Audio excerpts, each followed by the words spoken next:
Dear students, chapter number 14 mister Chips part 2 के साथ दोबारा हम हाजिर खिदमत हैं।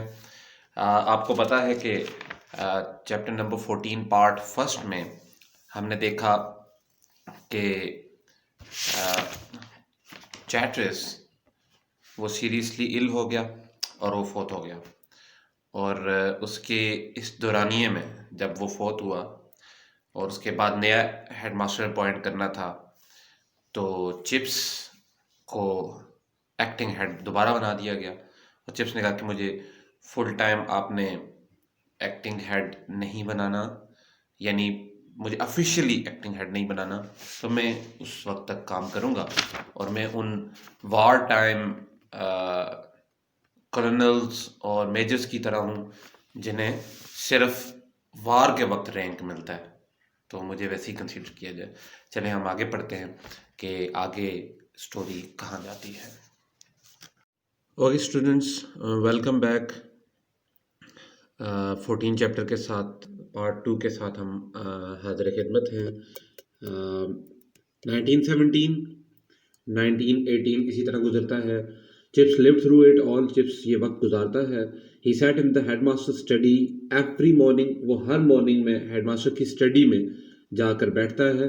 हैंडलिंग प्रॉब्लम्स को हैंडल करता है। डीलिंग विद प्लान्स, शिकायत के साथ वो डील करता है, यानी प्लान्स कंप्लेंट से निकला है। ठीक है, प्लान्स कंप्लेंट से निकला है, शिकायत। Out of vast experience had emerged a kindly, gentle confidence in himself. अपने वसीतर तजर्बे से चिप्स के अंदर एक काइंडली, शफकत भरा, जेंटल कॉन्फिडेंस एमर्ज हुआ। What is meant by emerge? Emerge का मतलब होता है अपीयर होना। To keep a sense of proportion. अब वो सेंस ऑफ प्रोपोर्शन को लेकर चल रहा है। That was the main thing, और यही असल चीज थी, sense of proportion. So much of the world was losing it, और दुनिया ये सेंस ऑफ प्रोपोर्शन खोती जा रही थी। As well keep it where it had, और जहां उसको होना चाहिए था वहीं उसको रखा गया था। और ought to have a congenial home, और यही वो असल मुकाम था जहां उसने पहुंचना था। यानी चिप्स को अब सेंस ऑफ प्रोपोर्शन समझ आ गई थी। जिस सेंस ऑफ प्रोपोर्शन की बात उसने राल्स्टन के झगड़े के दौरान की, वो चिप्स को अब समझ आ गई थी, और यही वो असल मुकाम था जहां चिप्स ने पहुंचना था, कि उसको खुद ये बहुत अच्छी तरह सेंस ऑफ प्रोपोर्शन समझ आ जाए। On Sundays in chapel it was he who read out the tragic list. अब ये वो ट्रेजिक लिस्ट पढ़ता है जो हेडमास्टर पढ़ा करते थे। And sometimes it was scene, और कभी कभार ये देखा गया and heard that he was in tears over it. वो ये संडे की लिस्ट पढ़ते पढ़ते आंसू उसको आ जाते, यानी रोने पड़ जाता। Why not? वो क्यों ना ऐसा करता? द स्कूल सेड, सारे स्कूल यानी बच्चों ने कहा, he was an old man, वो बूढ़ा बंदा था ना, तो वो चीज़ें बर्दाश्त नहीं कर सकता था। जो शोहदा के नाम लिए जाते तो वो ज़रूर रोता था उनमें। They might have डिस्पाइज्ड anyone else for the weakness. अगर कोई और इसकी जगह होता तो वो इस कमजोरी की वजह से ना इस पे गुस्सा करते।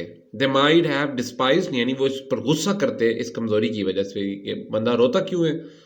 लेकिन चूंकि चिप्स बूढ़ा था इसलिए इसको रोने पर किसी ने कोई बुरा नहीं कहा। One day he got a letter from Switzerland, from friends there. It was heavily censored. एक फ्रेंड लेटर आया स्विट्जरलैंड से, कुछ दोस्तों से, लेकिन इसको मुकम्मल तौर पर छुपाया गया, censored, hide, but conveyed some news, लेकिन कुछ ना कुछ न्यूज कन्वे हो गई। ऑन द फॉलोइंग संडे, अगले आने वाले संडे पे, after the names and biographies of the old boys, he paused a moment and then added. बच्चों के अगले संडे पे जब नाम और बायोग्राफीज ली गई ना, तो इसने थोड़ी देर के लिए रुका और मजीद कहा, those few of you who were here before the war will remember Max Stifel. आप में से बहुत कम लोग जो यहाँ वार से पहले मौजूद थे वो जानते होंगे मैक्स स्टीफल को, द जर्मन मास्टर। वो जर्मन मास्टर था। ये जो मैक्स स्टीफल था, आपको पता है जब चिप्स पहली दफ़ा रिटायर हुआ था तो मैक्स स्टीफल ही था जो जिसके पास ब्रोंकाइटिस के इलाज के लिए जर्मनी गया था, और ये वो यंग मास्टर था जिसने कहा था Balkan business would not come to an end. He was in Germany, Germany में था, विजिटिंग इज होम, वो अपने घर गया हुआ था व्हेन वार ब्रोक आउट, जब वार फूट पड़ी। ब्रोक आउट अचानक शुरू हो जाने को कहते हैं, ब्रेक आउट एक फ्रेजल वर्ब है, break out. He was popular while he was here, जब वो यहाँ था ना वो बहुत पॉपुलर था, एंड मेड मैनी फ्रेंड्स, उसने बहुत दोस्त बनाए। दोज हु न्यू हिम, जो लोग उसको जानते थे, विल बी सॉरी, उनको बड़ा दुख होगा ये सुनकर, to hear that he was killed last week, पिछले वीक वो मारा जा चुका था ऑन द वेस्टर्न फ्रंट। कहाँ? Western front. वेस्टर्न फ्रंट वो मुकाम था जहां से जर्मन लड़ रहे थे। He was a little pale when he sat down afterward, जब उसके बाद वो बैठा ना, वो थोड़ा सा जर्द पड़ गया, पेल जर्द पड़ गया। Aware that he had done something unusual, उसको भी पता था कि वो कुछ अनयूजुअल कर चुका है। He had consulted nobody about it, उसने किसी से मशवरा इस बारे में नहीं किया था। Anyhow no one else could be blamed, किसी को ब्लेम भी नहीं किया जा सकता था, चूंकि चिप्स की अपनी वॉलंटियरली राय थी कि वो उसके लिए भी दुआए मगफरत कराए। Later, outside the chapel, he heard an argument. बाद में चिप्स चैपल के बाहर खड़ा था तो चिप्स को ये आर्गुमेंट सुनने को मिला। ऑन द वेस्टर्न फ्रंट, क्या मैक्स स्टीफल वेस्टर्न फ्रंट में मारा गया? चिप्स ने तो यही कहा था। Does that mean he was fighting for the Germans? क्या इसका मतलब यह है कि वो जर्मन्स की तरफ से लड़ रहा था? क्योंकि वेस्टर्न फ्रंट पे लड़ने वाले जर्मन्स थे ना, तो यानी बच्चे शौक थे कि अगर वो जर्मन्स की तरफ से लड़ रहा था, यानी हमारे एनिमीज की तरफ से लड़ रहा था, तो चिप्स ने कैसे उसके लिए दुआ की और अच्छे कलमात कहे?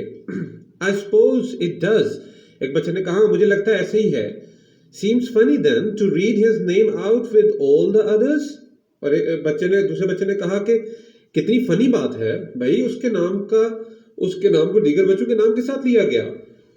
After all he was an enemy, important बात है, आखिरकार वो एक एनिमी था। Oh just one of Chips ideas, ये चिप्स के आइडियाज में से एक अनएक्सपेक्टेड सा आइडिया है। I expect the old boy still has him, अभी भी ये बूढ़े लड़के के आइडियाज इसी तरह के हैं। Chips in his room again was not displeased by the comment, Chips अपने कमरे में आता है और वो इस कमेंट से बिल्कुल डिस्प्लीज यानी नाखुश नहीं है। He still had him, वो अभी भी वही ख्यालात का हामिल था, उसके पास अभी भी वही ख्यालात थे। Those ideas of dignity and generosity, वो आइडियाज जो कि डिग्निटी के आइडियाज थे, यानी शान, जिसके अंदर एक कैलिबर था, एक शान और शौकत थी, और जेनरोसिटी कहते हैं जब आप बेनिवलेंस हो, काइंडनेस हो, यानी इतना जेनरस था चिप्स कि वो अपने दुश्मन की तरफ से लड़ने वाला बंदा, क्योंकि वो उसका दोस्त रहा था, क्योंकि वो ब्रूकफील्ड का पार्ट रहा था, वो उसके लिए भी दुआ गो है। That were becoming increasingly rare in the frantic world, और ये आइडियाज, अब ये जो पागल दुनिया है ना, ये जो पागल दुनिया है, अब इसके अंदर ये आइडियाज, ये फ्रैंटिक वर्ल्ड के अंदर अब ये आइडियाज खत्म होते जा रहे हैं। ठीक है, ये आइडियाज रेयर होते जा रहे हैं, खत्म होते जा रहे हैं इस फ्रैंटिक वर्ल्ड में।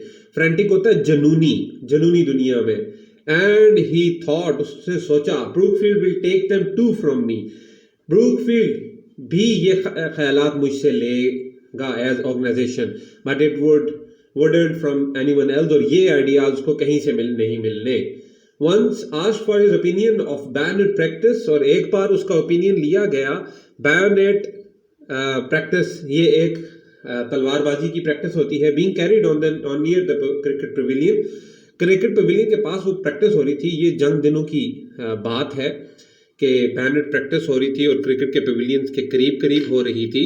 जब उससे उसके बारे में ओपिनियन लिए गए, ही आंसर्ड, उसने जवाब दिया with the lazy slightly asthmatic intonation, और उसने जवाब दिया एक लेजीली यानी एक सुस्त से एक लहजे में, लेकिन but slightly asthmatic intonation. Asthma आपको पता ना, सांस फूलने को कहते हैं, तो एस्थमिक इंटोनेशन कहते हैं आपकी आवाज की पिच जो होती है, ठीक है, आवाज की जो पिच होती है, यानी उसने दमाज़दा लहजे में जो फूली हुई सांसों के साथ दमाज़दा लहजे में ये कहा, that had been so often and so extravagantly imitated, जो कि अक्सर और बहुत ज्यादा नकल की जाती थी उन दिनों ब्रूकफील्ड में। ठीक है, एक्सट्रावेगेंटली का सिनोनिम लिखिए, एक्सट्रीमली, बहुत ज्यादा, इमिटेटेड, कॉपीड, नकल की जाती थी। It seems to me a very vulgar way of killing people. उसने कहा कि मेरे नजदीक लोगों को कत्ल करने का इंतहाई भोंडा तरीका है, इंतहाई वहशियाना तरीका है। यानी ये जो जुमला है ये इसने तंजन कहा, यानी ये फाइट जो कर रहे हैं ना, बेयोनेट फाइट, तो ये लोगों को कत्ल करने का बहुत ही बुरा तरीका है। हालांकि इसमें कत्ल तो कोई हो नहीं रहा था, जस्ट उसने एक टॉन्ट किया। The Yon was passed on, Yon कहते हैं स्टोरी, ये स्टोरी फैल गई, एक से दूसरे तक पहुंची, एंड जॉयसली अप्रिशिएटेड, सारे बहुत खुशी से इसको अप्रिशिएट करते। How Chips has told some big brass hat from the War Office, War Office के एक जो ब्रास हैट पहने हुए बंदे के बारे में। ब्रास क्या होता है? ये वो धात है ना, धात का नाम है ब्रास। ठीक है, तो उसने कहा कि कैसे एक पीतल की टोपी पहने हुए एक शख्स को चिप्स ने, वॉर ऑफिस के एक शख्स जिसने पीतल की टोपी पहनी हुई थी, उसके बारे में कैसे जिसने कमेंट किया that BioNTech fighting was vulgar, के बायोनेट फाइटिंग जो है ना ये वहशियाना है या बकवास है। जस्ट लाइक चिप्स, बिल्कुल चिप्स ने अपने जैसा कमेंट किया, and they found an adjective for him, और उसने उन सब ने यानी स्टूडेंट्स ने उसके लिए एक एडजेक्टिव निकाल दिया, इसमें सिफत निकाल दिया। An adjective just beginning to be used, एक एडजेक्टिव जो कि अब इस्तेमाल होना शुरू हो गया था। ही वाज प्री वॉर, कि ये वार से पहले का बंदा है जी, प्री वॉर, वार से पहले का बंदा है। क्यों? इस बात पे गौर कीजिए। यानी चिप्स जब बैनेट फाइटिंग देख रहा था ना, तो कह रहा था ये ऐसे ही कर रहे हैं, इनको मैं जानता हूं, इनको मैं वार से पहले भी जानता हूं, ये लोग किसी काम के नहीं है। ठीक है, ये लोग निकम्मे और ये किसी काम के नहीं। आज जंगी जुनून है तो ये इधर बैनेट प्रैक्टिस कर रहे हैं, ये है किसी काम के नहीं। इसी लोगों ने कहा कि यार ये प्री वार है, ये वार से पहले के लोगों को जानता है, तो इस वजह से ये इन चीज़ों को इतनी अहमियत नहीं देता। यहाँ हमारा चैप्टर नंबर 4 एंड हुआ जाता है मेरे बच्चों। तो इंशाल्लाह नेक्स्ट हम नेक्स्ट क्लास में, नेक्स्ट क्लिप में चैप्टर नंबर 15 को लेकर आएंगे। थैंक यू, स्टे ब्लेस्ड, अल्लाह हाफिज़।